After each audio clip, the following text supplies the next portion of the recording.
young people here is important to be told, because marriage falls in the category of many, many, many young women and sometimes even young men when you come from a background, and that's the background of majority of Nigerians right now. I mean, our situation is changing, but the fact of the matter is that most of our population live below poverty line. And so you come from a background where you need help and you can't get help, and then a man seems to offer solution, and then what happens? I mean, what? Actually, 18 years, when I was 18, I was like in secondary school, almost rounding up. There was no money. I am married, Ekele. I'm from a very poor home and a polygamous family, whereby my father has up to almost 30 children. So a farmer, he didn't care for us. All what he believes is that if you give birth to your own child as a mother, take care of your children. Unfortunately, my mother had 13 children, and so I'm the second to last. There was just nothing for me. Throughout all my school days, I was like coming up with first, but to pay school fees, I'll be the last person. Anything payable, I'll be the last person. If at all I can pay. There are some that they forgave me then. They'll just say, some teachers will say, Mary, I just forgive you, I'll pay. And so after secondary school, a man came into my life, asking of marriage, and I was so young, and my mother said, what are you still waiting for? Lo and behold, he came from Lagos then to the village. I don't know Lagos. Lagos is like London. Then he came, I was so excited, and I told him, can you put me in school? I want to go to school. He said, no problem, no problem. And there, instead of getting married to me, that 1 year, we went into a kind of courtship. And within that 2 years, he really sent me to school. I went for my OND. We were getting to the end of the OND in 2000. The man left without quarrel, without fight. I couldn't really explain. I was like almost mad. I didn't know what was happening. Then at a point, I discovered he was not coming at all. I took the report to my parents and even his own parents, but they could not really help the situation. Then later, and I discovered 2001, I was to go for my HND. No way. Even while I was doing my ND, I was like plaiting during holidays, early time of resumption. I do plait. I'm a good stylist. I can call myself a natural stylist before I learned after my HND program. Then after the OND, no way to go for my HND, and I went to Federal College of Education, Zuba. Then I was staying with my elder brother. I was there plaiting in the campus there. I made some money, came back to school, resumed early, plait girls' hair, and so on and so on. And life continues. It wasn't really easy. Then I told my elder brother, I believe that he so much loves me, and he's educated and exposed. Instead of him to draw me close, despite he knew I was not falling, because I got to know my status in 2001 when I fell.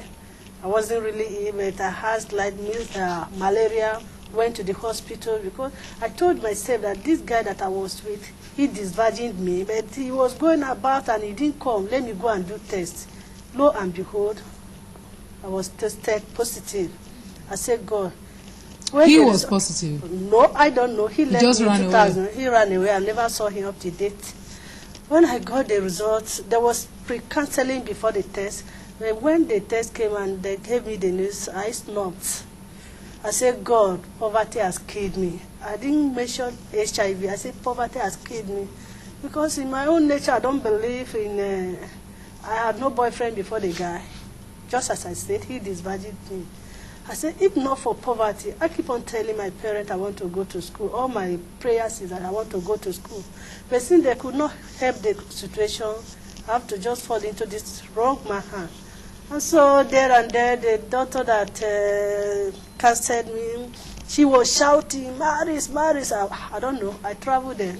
Over 30 minutes, I don't know the word. I went to... You had collapsed. And all of a sudden, I felt a very cold, chilled, this thing. They were pouring me water, even in the hospital. I don't know, every other thing that they were just pouring. And I heard the voice, Maris, Maris, Maris. And I looked, it was the daughter. And she said something. She said, Maris, you're a beautiful girl. Oh, who married? She now kissed me. She said, don't worry, what is your problem? And I said, ma, I'm just from OND accounting, and I want to make my HND, write my ICANN. How will I make it? I don't have money. Look at this problem. Doesn't mean I'll die now. I will not make it again. All my mates from school that were like competing, I can't. He said, no, Maria, no. Do you know what to do? You are still looking healthy. Don't worry. I'll tell you what to be doing. You feed like this. Don't have unprotected sex. So she now counseled me. I came back to life, and I came back to my senses. There and there, I left. About 2004 again, I went back to the Soul Hospital. I told her that let her give me a drug. She said no, that I'm still looking healthy. There was no confirmatory test as per. She didn't take me for confirmatory test then. Then 2004, I managed to finish my HND. I went back to her. She looked at me. She was so, she even gave me a gift. There and there, I became a friend. She now taught me how to eat. That if you are eating, put plenty ginger and garlic. Lo and behold, we have plenty in my state. I went to the market. It's like I bought the whole ginger and garlic to my house. And I was eating. Fortunately, I never felt sick. I'm always healthy. No rashes, nothing.